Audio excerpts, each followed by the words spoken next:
সরস্বতী পুজোর দিন একটু হলেও মুখে দিন এই একটি খাবার, জীবনের সমস্ত বাধা বিপত্তি দূর হবে এবং মা সরস্বতীর আশীর্বাদে জীবনে সাফল্য ও সৌভাগ্য আসবে। আর শিক্ষা এবং কর্মজীবনে সফলতা আসবে, আর কেউ আটকাতে পারবে না। যেদিকেই আপনি যাবেন সেদিকেই সফলতা পাবেন। নমস্কার বন্ধুরা, ভক্তিমূলক কথা চ্যানেলে জানাই আপনাদের সকলকে স্বাগত। বন্ধুরা, আশা করছি ঈশ্বরের আশীর্বাদে আপনারা প্রত্যেকেই ভালো আছেন এবং সুস্থই আছেন। সামনেই আসতে চলেছে সরস্বতী পুজো, আর হাতে গোনা কয়েকদিন বাকি। আগামী সোমবার ৩রা ফেব্রুয়ারি সরস্বতী পুজো উদযাপিত হবে। এই দিনটির জন্য বিশেষ করে শিক্ষার্থীরা অপেক্ষা করে থাকেন। যদিও এই দিনটি সবার কাছেই অত্যন্ত গুরুত্বপূর্ণ। জ্ঞান এবং বুদ্ধির প্রয়োজন আমাদের সকলেরই জীবনে প্রতিটি পদক্ষেপেই লেগে থাকে। তাই সরস্বতী পুজোর দিনটিতে প্রত্যেকেই কিন্তু উৎসব এবং আনন্দে মেতে ওঠেন। বাংলার প্রায় প্রত্যেক ঘরে ঘরে ছোট হলেও ঘরোয়াভাবে সরস্বতী পুজো করা হয়। এছাড়াও স্কুল, কলেজ এবং বিভিন্ন শিক্ষা প্রতিষ্ঠানেও সরস্বতী পুজো হয়ে থাকে। আজকের ভিডিওটিতে আমি আপনাদের সঙ্গে শেয়ার করব যে সরস্বতী পুজোর এই বিশেষ তিথিতে কোন একটি খাবার আপনারা অবশ্যই খাবেন এবং এই খাবারটি খাওয়ার ফলে আপনাদের ভাগ্যের চাকা ঘুরে যাবে। যদি আপনাদের কর্মজীবনে কোনো বাধা বিপত্তি থাকে যার ফলে আপনার জীবনে উন্নতি আসছে না, অথবা আপনি চাকরির জন্য চেষ্টা করছেন বা উচ্চ শিক্ষার পথে বাঁধা, এই সমস্ত কিছুই কিন্তু দূর হয়ে যাবে। মা সরস্বতীর আশীর্বাদে জীবনে অবশ্যই সাফল্য আসবে। চলুন বন্ধুরা, ভিডিওটি শুরু করা যাক। তবে মূল পর্বে যাওয়ার আগে আমার সকল বন্ধুদের কাছে একটাই অনুরোধ করব যে ভিডিওটি সম্পূর্ণরূপে দেখবেন এবং দেখার পর যদি ভালো লাগে তাহলে অবশ্যই একটি লাইক করবেন এবং কমেন্টসে লিখবেন জয় মা সরস্বতীর জয়। এবং বন্ধুরা, ভিডিওটি শেয়ার করবেন আপনাদের নিকট আত্মীয় স্বজন এবং বন্ধু বান্ধবদের সাথে, যাতে এই ভিডিওটি থেকে সবাই উপকৃত হয়। সরস্বতী পুজোর আর বেশি দিন বাকি নেই। ভিডিওটি পেলে প্রত্যেকেই উপকৃত হবেন এবং আপনাকে ধন্যবাদ জানাবে। চলুন বন্ধুরা, আসা যাক মূল পর্বে। মাঘ মাসে শুক্লপক্ষের পঞ্চমী তিথিতে সরস্বতী পুজো হয়ে থাকে। বসন্তকালের এই উৎসবটি হয় বলে একে বসন্ত পঞ্চমীও বলা হয়ে থাকে। অনেকে আবার শ্রী পঞ্চমীও বলে থাকেন। এই বছর এই দিনটি পড়েছে 20 মাঘ 1431, ইংরেজির 3রা ফেব্রুয়ারি 2025 সোমবার দিন। তবে পঞ্চমী পড়ছে রবিবার, অর্থাৎ আগের দিন সকাল 12টা বেজে 14 মিনিট থেকে, এবং পঞ্চমী থাকবে সোমবার সকাল 9টা বেজে 59 মিনিট পর্যন্ত। তাই বন্ধুরা, আপনারা সেই সময়ের মধ্যেই সরস্বতী পুজো ও পুষ্পাঞ্জলি দেওয়ার চেষ্টা অবশ্যই করবেন। কিন্তু পুজো করার আগে এই শুভ দিনে আমাদের কিন্তু কিছু বিশেষ কাজ সবাইকেই করতে হবে, তাহলেই আমরা প্রকৃত অর্থে মা সরস্বতীর আশীর্বাদ পাব। বসন্ত পঞ্চমী তিথিতে অত্যন্ত পূর্ণ একটি তিথি, তাই এই দিন বেশি বেলা পর্যন্ত ঘুমাবেন না। খুব সকাল সকাল শয্যা ত্যাগ করবেন। চেষ্টা করবেন ব্রাহ্ম মুহূর্তে, অর্থাৎ সূর্যোদয়ের আগে শয্যা ত্যাগ করার, এবং বিছানায় বসেই প্রথমেই যে কাজটি আপনারা সবার প্রথমেই করবেন, অর্থাৎ দিনের শুরুতেই প্রথম যে কাজটি আপনারা করবেন তা হচ্ছে নিজের হাতের করতল দর্শন করা। বন্ধুরা, এই জিনিসটি কিন্তু অত্যন্ত ভালো একটি জিনিস। নিজের হাতের তালু দর্শন করলে সৌভাগ্য লাভ করা যায়। বলা হয় যে করাগ্রে বসতে লক্ষ্মী, কর মধ্যে সরস্বতী, করমূলে তু গোবিন্দ, প্রভাতে কা দর্শনম।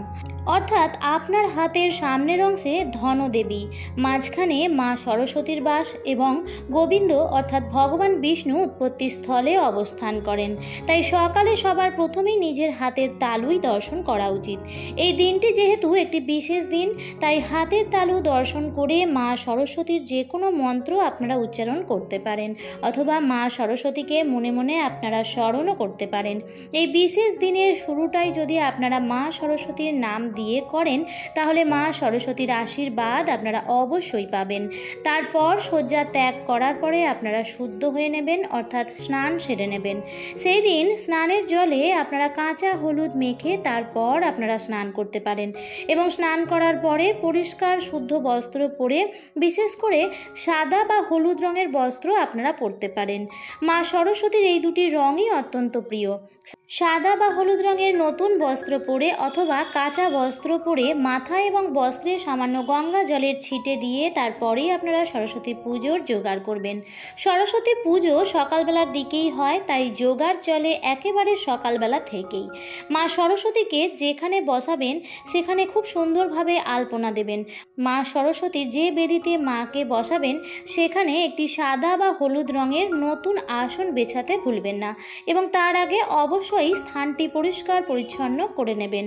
মা সরস্বতীর সামনে মা সরস্বতীর প্রিয় কিছু জিনিস আছে, সেগুলি নিবেদন করতে একদমই ভুলবেন না। মা সরস্বতীর পুজো যে ফুল ছাড়া একদমই অসম্পূর্ণ, সেটি হচ্ছে কাঁচা হলুদ রঙের গাঁদা ফুল অথবা হলুদ রঙের যে কোনো ফুল। এছাড়াও পলাশ ফুল মা সরস্বতীর অত্যন্ত প্রিয়।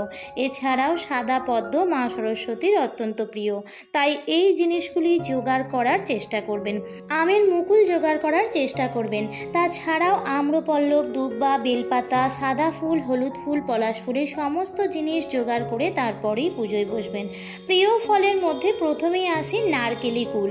নারকেলি কুল কিন্তু সরস্বতী পুজোর আগে একদমই মুখে তুলবেন না এবং মা সরস্বতীর কাছে যে ভোগ নিবেদন করবেন তার মধ্যে গোটা ফল এবং কুচো ফল দুটোতেই যেন থাকে নারকেলি কুল। এই সময় নারকেলি কুল খুব ভালোভাবে বাজারে পাওয়া যায়, তাই জোগাড় করতে কোনো রকম অসুবিধা হবে না। মা সরস্বতীকে আপনারা ভোগ হিসেবে অবশ্যই যে 5 ফল নিবেদন করবেন তার মধ্যে অবশ্যই দিতে হবে নারকেলি কুল এবং মা সরস্বতীর প্রিয় ভোগের কথাও আমি বলে দিচ্ছি, যেগুলো অবশ্যই আপনারা নিবেদন করবেন। ভোগের মধ্যে প্রথমেই আসে সাদা বা হলুদ রঙের যে কোনো মিষ্টি। মা সরস্বতীর সাদা বা হলুদ রঙের মিষ্টি অত্যন্ত প্রিয়।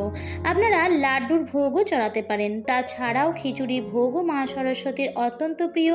আর ক্ষীর ভোগ, সাদা ক্ষীর অর্থাৎ সাদা পায়েসের ভোগ, এগুলিও মা সরস্বতীর কাছে নিবেদন করার চেষ্টা করবেন। সরস্বতী পুজোয় হলুদ রঙের মিষ্টি নিবেদন করলে বলা হয় দুর্ভাগ্য কাটে এবং জীবনে সফলতা আসে। মা সরস্বতীর কৃপা দৃষ্টি না থাকলে আপনারা জীবনে সফল হতে পারবেন না এবং অসফল ব্যক্তির কাছে না সুখ থাকে না সৌভাগ্য থাকে। তাই বন্ধুরা, মা সরস্বতীর পুজোর দিন অবশ্যই মায়ের কাছে এই জিনিসগুলি অর্পণ করুন। আমি এখানে প্রিয় ফল, প্রিয় ফুল এবং প্রিয় মিষ্টির কথা বলে দিয়েছি। সেগুলো জোগাড় করে তারপরে আপনারা পুজোয় বসবেন। আর সরস্বতী পুজো উপবাস করেই করতে হয়। সকালবেলার কিছুক্ষণের উপবাসে এমন কিছু অসুবিধা হবে না, তাই উপবাস থেকেই পুজো করবেন।